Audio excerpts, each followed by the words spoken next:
Hi, my loves. Welcome back to another episode. This one is diving into something so exciting for me lately. This is really like the culmination of the last, for sure, 6 months and longer than that, although I didn't necessarily know before that. And now I'm finally being able to put into words a lot of these experiences that I'm having and the work that I'm doing with myself and the work that I'm doing with my clients, and actually understand it in a really tangible way, which is so exciting for me because I feel like so often so much of my brain and my understanding of life is very like nebulous and very like philosophical, and I find it very difficult sometimes to bring things out of this like vast fractal of ideas and understandings and put them into something very cohesive and share that with people, which is obviously the whole point of my online presence and my podcasts and things like that. So this has been like a very nebulous, real thing for me the last long time, the last, for sure, 6 months to a year. And I'm only now finally being able to like put it into some sort of like structure that means that I can share it, which also means that I understand it better, because when we have to articulate things in a way that's meaningful to other people, we actually have to make them much more tangible to ourselves, much more real to ourselves. So I'm really excited about this episode actually, and I'm going to start sharing a lot more about these things on my social media moving forwards, because I feel like this is just the underlying thing of everything that I am so passionate about. So the underlying key underneath all of the work I've done on myself, and it's also the underlying key that gets my clients the kind of transformations that they get. And I just want to preface this by saying, and just kind of sharing a little bit of my own background, which is that for almost the entirety of my online presence, especially in this capacity, I've really been like skirting around this idea or the feeling free to share, that obviously there is so much more to us than just our human physical bodies. And if you are somebody that really just only identifies with the 3D world, you know, this world that we're interacting with and things being able to be scientifically proven, maybe this might be like not that comfortable for you to listen to, or not feel that aligned for you. And there's a reason for this. And there's a reason why I was leaning so heavily in the past into like vitality and into physiological energy and all of these things that I've been talking about and that I'm still deeply passionate about. But it was a way, I think, for me to share these things that I was experiencing, but in this very safe language. And the reason for that is because I studied in that paradigm, right? Like I studied a Bachelor of Health Science in musculoskeletal therapy. So I have a very thorough, like anatomical understanding of the body, the human body, physiological understanding of the human body. And then I did a Master's of Clinical Exercise Physiology, which gave me an even deeper understanding in that way. And most of my friends in Melbourne were studying medicine. So they're all doctors now. They're all either psychiatrists, ED doctors, pediatricians. There's one cardiac expert as well, but everyone is doctors. And I was traveling a lot, like after I finished studying and when I moved overseas, I was traveling a lot, and I would come home and be with my friends who I love and be in these conversations where just anything that was slightly woo-woo, for want of a better phrase, I don't love that term, but anything that was slightly not provable by science was very readily dismissed by these friends, which is not a criticism of them. It just is that paradigm, you know what I mean? But it made me very sensitive to this feeling. It made me really feel not safe or like not free to share things that I was exploring in my own self, and maybe feel not free to share what I'm actually genuinely passionate about because of the fear of being judged, even by my friends, the fear of being seen as being like ridiculous, just a lot of those things, you know, and a lot of the things that I was exploring aren't necessarily provable by science yet, per se.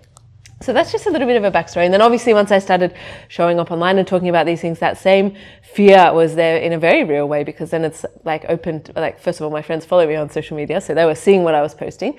And then all of whoever else, thousands of people that can see your content, they also can judge you and have an opinion, which is just part and parcel of showing up online and talking about these things. And everybody that does it has to work through these fears of visibility and fears of being judged and of actually being judged and then having to deal with that.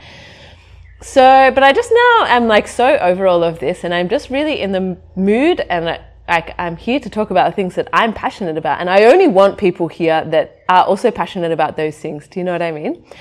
So I am going to start sharing a lot more about a lot of these different things. And it is also just because I am living them now. So this whole episode really is about understanding beyond our physical body and why and how it's so important to know these things, and also why modern society has gotten things so topsy-turvy that even when we know what we want to do and we have all of the resources and all of the support and all of the different things to be able to do the thing that we want to do, that in our heart of hearts we know what it is, it looks different for everybody. And we have lots of them. We have probably one or two primary ones, but there's maybe like 100 small ones. It could be anything. It could be that you're in a relationship that you know you need to leave, but it's easy to stay. It could be a job you know you need to leave, but it pays your bills. It could be that you've always wanted to do like a solo backpacking trip, but you've just never felt brave enough to. It could be that you actually really want to start your own business and you've wanted to since high school, but you just haven't because it's risky. It could be that you want to have children. It could be that you want to take up rock climbing. It could be that you want to move abroad. It could be you want to move to Europe. It could be that you want to come to India and study a martial art for 2 years just because why not? It could be that a conversation that you've been putting off maybe for years. It could be finally getting fit and strong in your own body.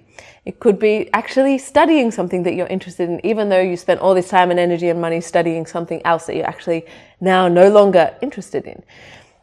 And then there's many, many, many subcategories underneath all of these things. But the problem is that we seem to be very extremely blocked in actually doing the things that we most desperately in our heart of hearts want, the things that we most desire, the thing that our soul is here on this earth to experience, that we are like wanting on such a level that often we don't even admit it to ourselves. Like we can feel these inklings in our heart and we suppress them almost immediately because it's a difficult thing to admit these things to yourself, because then you have to actually then have a responsibility to do something about them. And you can't like willfully just ignore it and pretend to be blissfully ignorant to the fact that you're living a life that doesn't actually look anything like what you want it to look like. It's a tricky path to go down. In fact, most people don't even go down. They don't ask themselves these questions on purpose because it's, you put yourself in a pickle, you know? And ultimately, like, the pickle leads to the life that you want. But it's a terrifying thing. It's a difficult thing. It's not an easy thing to do. So most people, I would say, in modern society just let themselves stay numb. In fact, they numb themselves on purpose to never have to actually confront these things, what they would actually love to be doing, what they would love to spend their time doing, the kind of people that they would want to actually be around, the kind of place that they would actually want to live in. And so from this place where modern society wants us to be a certain way, it wants us to be just like doing a job, contributing to society in a specific way, not really asking too many questions, not really like causing any problems, just paying your taxes, just doing the things that you're supposed to do, buying a lot of things to soothe the fact that you spend most of your time doing a job that you don't actually want to do, and just be basically too exhausted to really cause any problems. And then like have some sort of a living, you know, you can pay your rent, you can hopefully buy groceries and like maybe hopefully have a bit of extra money to do some things that you enjoy on the side. But really like none of us actually want to live that way, really, if we're honest with ourselves.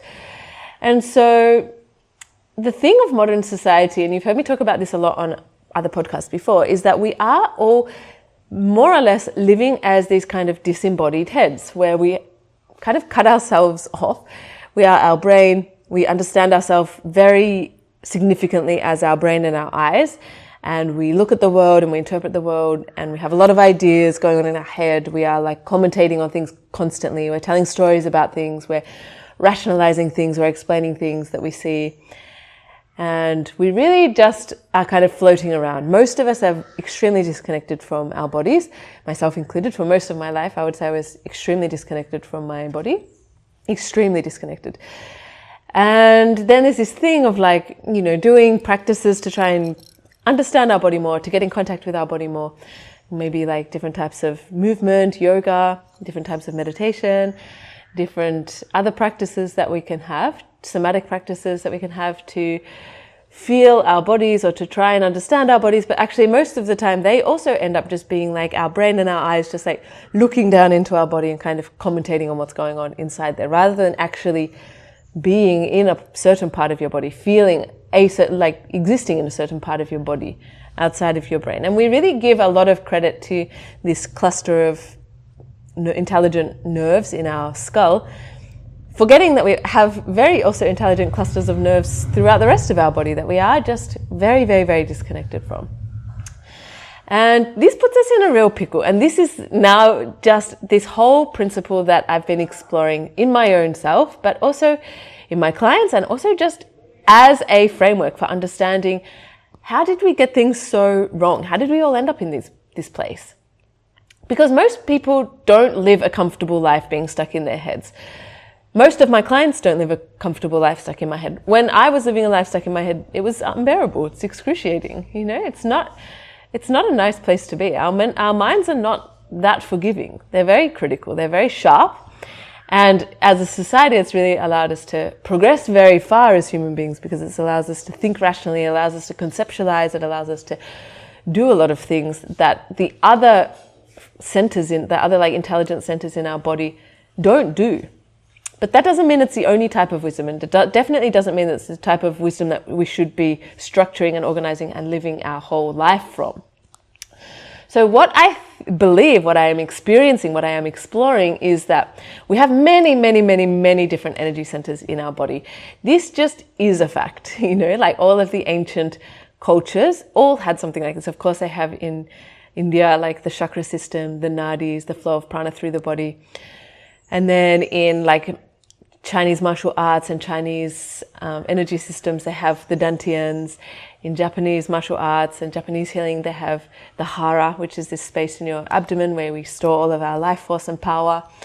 All of the different kind of like ancient societies had these things that we now as modern society dismiss. Like if you go to your doctor and you tell them that you feel you have a problem with one of your chakras, they're obviously going to think that you're insane, just like really dismiss you.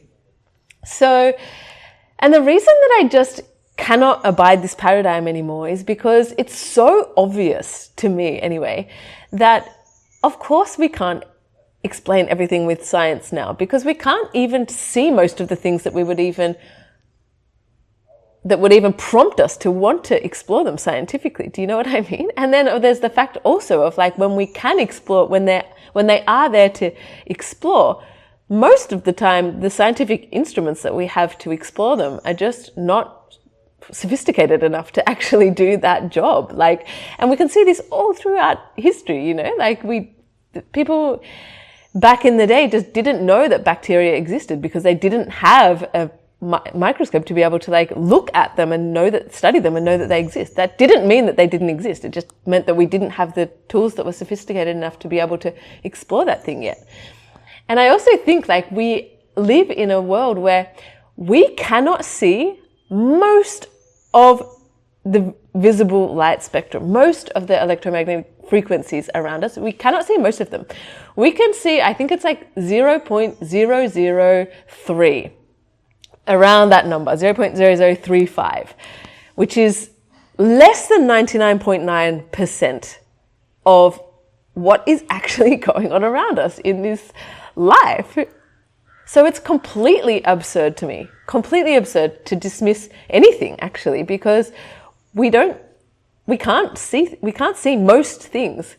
So how can we dismiss them? We can't. It's completely naive to do that. And I saw an interesting research recently that was about the fact of like all of these years researchers have been like trying to study how do birds know where to migrate to? Like how do they all know where to go? How do they know what path to follow? How do they all understand where they're going? And like how do they all follow each other? And then somewhat recently, they found out, just discovered that, birds can actually see those electromagnetic frequencies, the specific ones that form the migration pathways that they follow.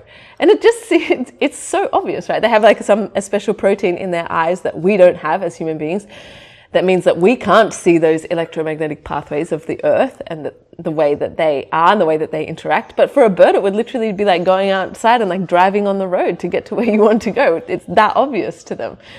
And it's just, I find it so funny that we are so dismissive as human beings of like the 99.9% of things that we cannot see with our eyes. And most of our life we experience through our eyes. A huge portion, the majority of our brain actually is used for processing visual information. We are incredibly visual beings, human beings.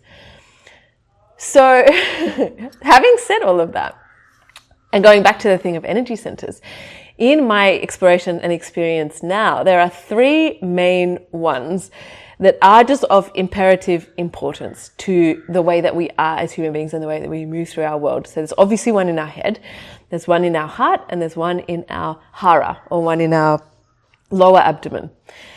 And they each have their own extraordinary force, like an electromagnetic force, and they each have their own wisdom, and they each have their own purpose in our life. And when they are in balance, life becomes very, very, very harmonious.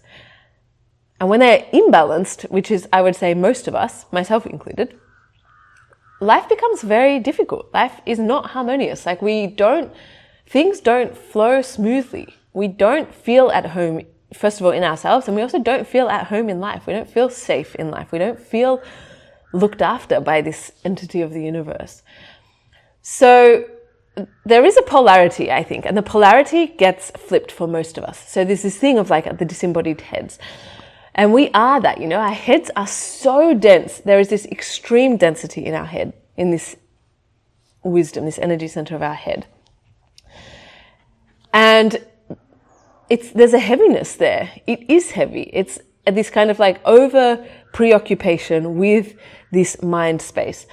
And because it's so heavy and because it's so overused, we actually aren't using it as it was designed to be used. Our mind was always designed to be a tool that our consciousness uses to understand the world, to be able to communicate, to be able to, conceptualize things in this world. But it was never meant to be the only source of wisdom in our being. And now it is, which is an enormous amount of pressure for that center. And that pressure builds up as like a density and a heaviness, which causes like a sinking feeling, I would say, like a real heaviness. And then contrasting that, we are almost completely disconnected from our abdomen, from our womb center as women, from our hara, from our lower dantian, which is in any martial art. And because I'm obviously doing Kalari, I'm exploring these things on a very subtle level in my own body. That is where the power is. This is where our own personal gravity is. This is where we get what should be dense and what should be very like magnetic and have its own weightedness, that it means that when that's very developed, and you can see it in martial artists, they are not easily shaken. You can know immediately by meeting them that they're just not that perturbed. Nothing really bothers them that much. And it's because they have that much gravity built up in their own system, that much like density in their own being. And I would say most of us are not like that. Most of us are very, very, very susceptible to the people around us. We're susceptible to the environments around us. We're very easily shaken by things. A lot of us have anxiety. A lot of us are like identifying as neurodivergent and all of these different things. A lot of us are really feeling like not anchored in our own self. We get very easily perturbed by things happening in our lives. We get very easily off-put in our lives. And for that reason, we often don't take risks, or like we don't do the things that we want to do because we're not sure that we could keep equilibrium if we left the things that were familiar. And most often like the things that are familiar but not helpful, not conducive, not healthy for us. We stay in those relationships, we stay in those jobs, we stay in that country, we stay in all of those situations because they feel safe, because they're familiar, but they're actually not what we want, and they're not what is best for us most of the time. And the reason that we can't do those things that we actually want to do is because we don't have this sense of gravity in our own being, in our hara, in our lower dantian, in our womb, whatever language you resonate with. And because of that, there's a lightness in that center, which also then causes that center to drift upwards. So we've got the head center drifting downwards because it's so heavy. We've got our womb center abdomen drifting upwards because there's no connection to it and there's no gravity there.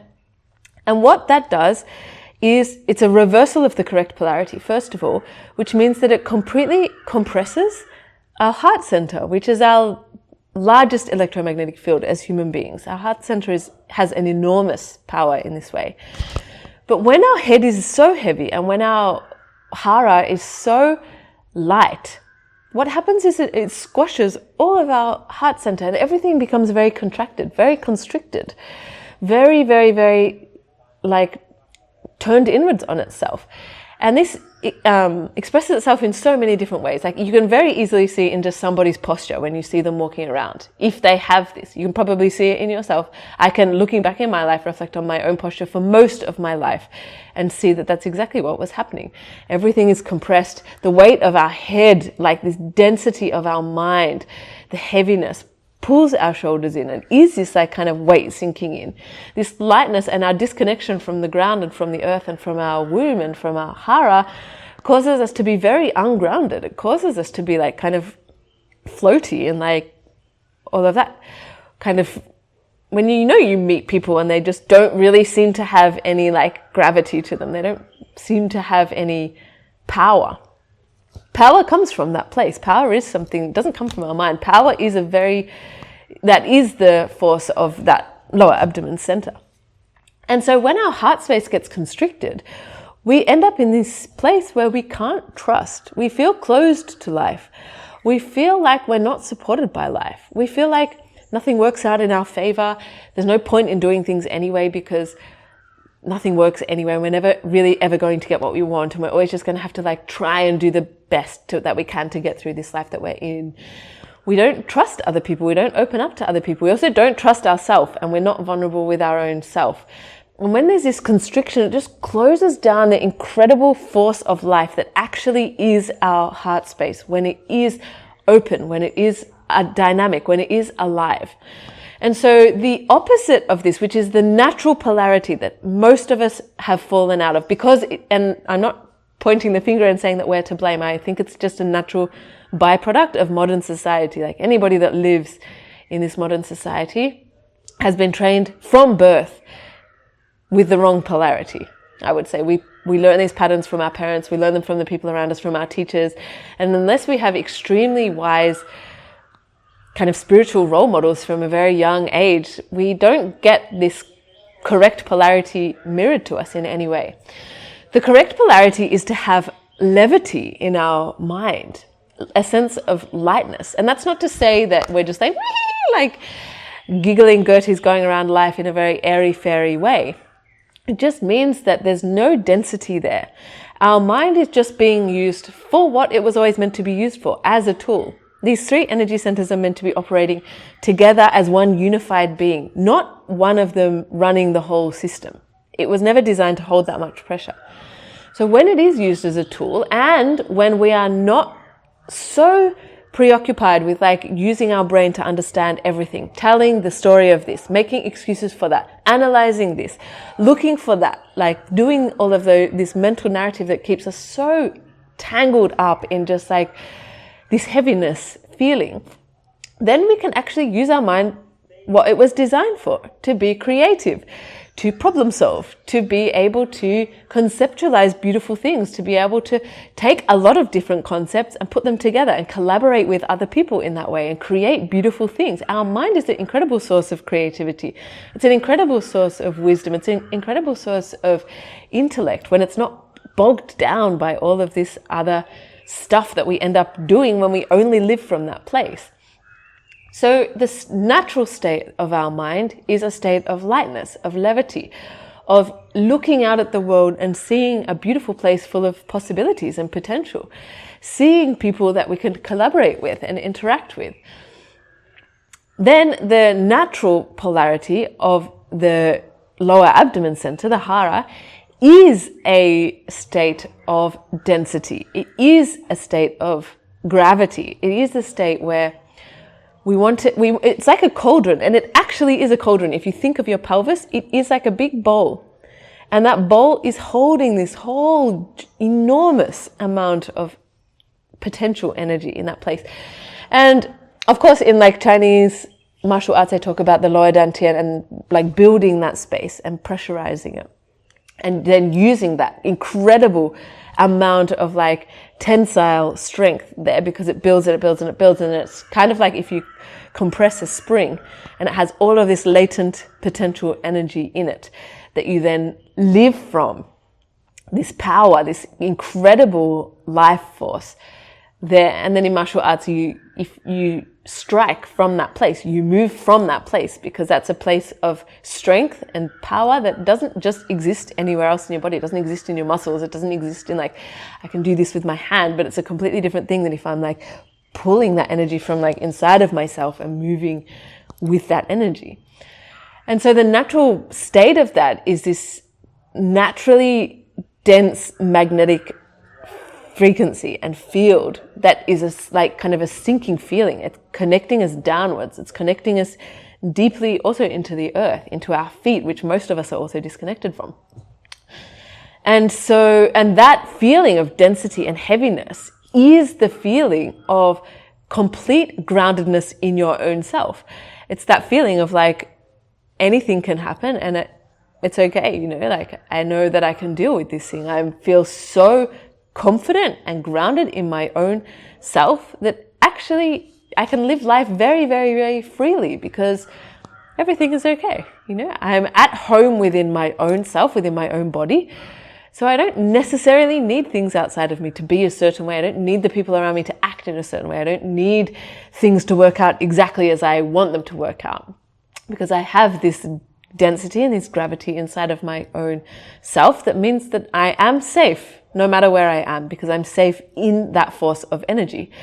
And so when there is that polarity, which is our head center lifting upwards and our abdomen center kind of sinking downwards, what that does is it completely opens the heart space, which then allows the heart space to be the most abundantly magnetic field that it was always designed to be. And again, you can see this in people's posture. You can see when people are open, when their chests are open, when they move through their life in this state of just understanding that life is a beautiful place to be, that things work out, that we are lucky, that we are so blessed to be here on this planet, even with all of the chaos going on around us, that we're so blessed to be having this experience as human beings and being able to connect with other human beings through this incredible field of our heart space, which ultimately is the way that we connect with other people. This force of love within us is the frequency of the entire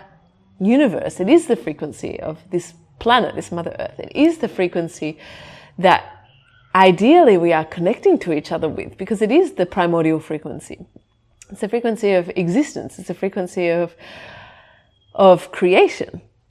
So when the head center is lifting upwards and when our abdomen center is sinking downwards, what happens is it kind of pulls this space open in the middle, which allows our heart to expand so much. You can't imagine how much.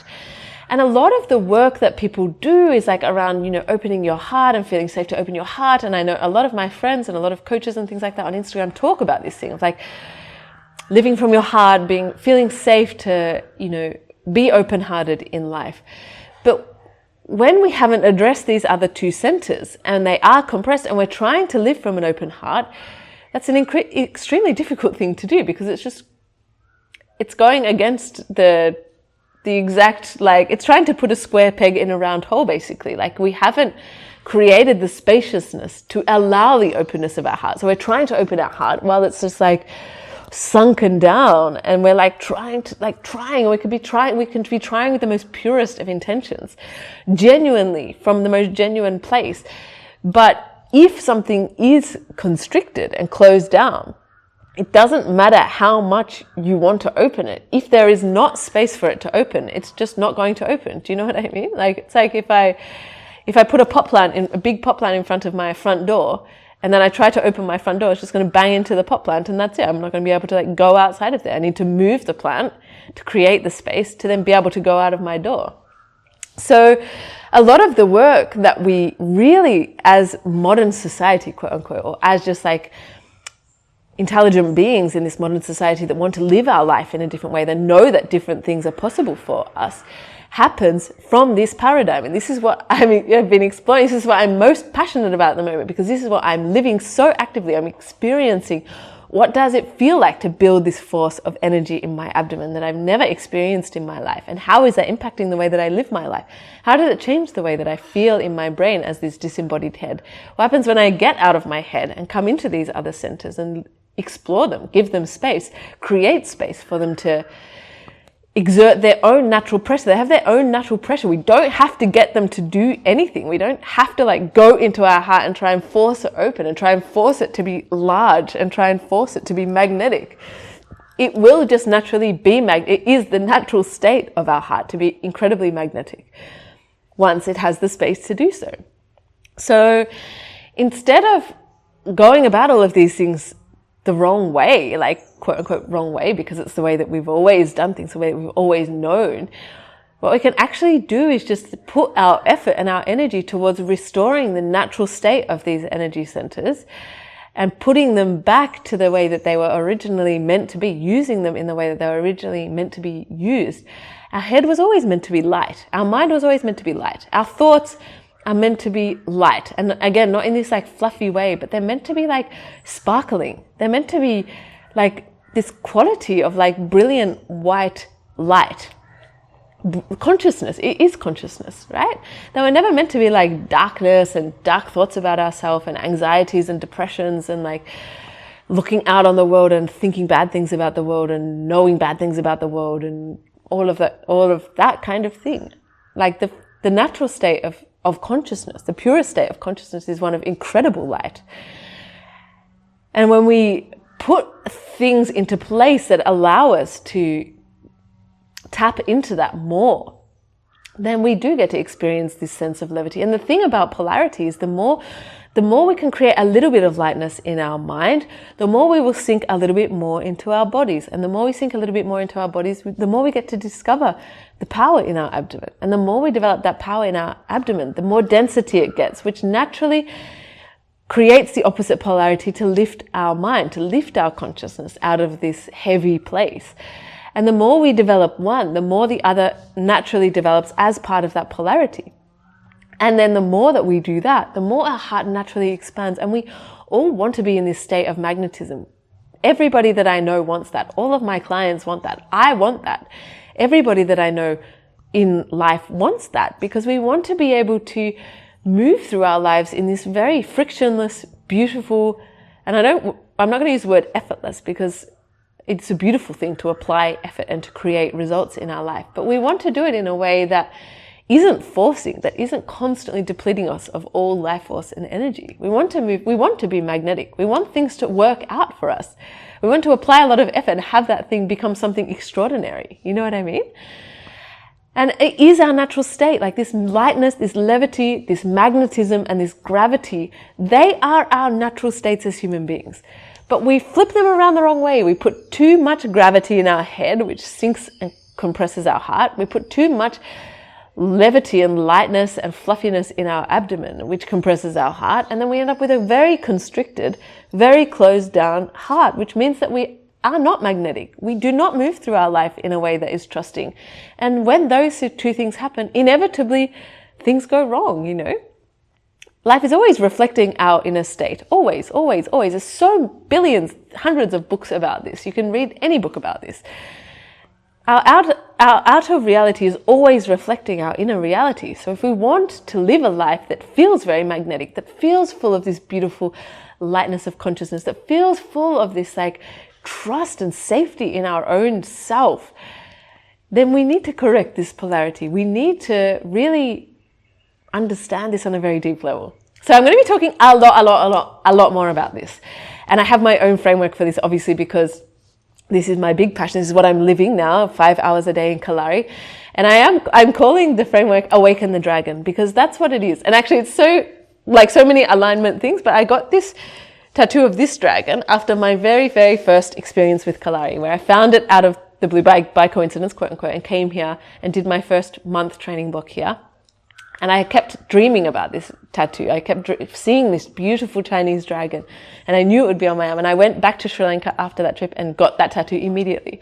And it is this force, you know, like this force of like coiled energy with our spine, like along this axis, and awakening this force. Of course, in like Indian culture, it's called like awakening this kundalini, this coiled serpent at the base of our spine, which is of course beautiful imagery. But it is this thing of like awaken this force in you again, awaken these energy centers back to their normal states. They want to be in their natural states. They want to be awakened. They want to be used how they were designed to be used. Our head wants to be light. Our heart wants to be like enormously expanded and magnetic. Our abdomen wants to have this incredible, dense, extraordinary power that we can use in our life. That's what awakening the dragon means. That's what it means to awaken to this potential inside of us. It's just completely contracted because of the way that we've been taught to live. So if this resonates with you, good, because I'm going to be talking a lot more about it. If it doesn't resonate with you, maybe all of my future content won't resonate with you that much. If you want help doing this, this is what I do with my clients. This is my area of expertise. This is what I'm doing almost my entire life in different capacities, actually, even since my uni days, working with people in rehab centers and hospitals. But it's been refined over all of those years into something now that's so tangible and so real for me, that I am having extraordinary experiences in my own life, and my clients are having extraordinary transformations in their life through this framework. So I just invite you to explore this within your own self. See how your head feels. See how your abdomen feels. Like, can you even feel it? How does your heart feel? Is it open? Does it have space? Is it contracted? Where is it contracted? Why is it contracted? Have a think about this. Feel into these things, you know?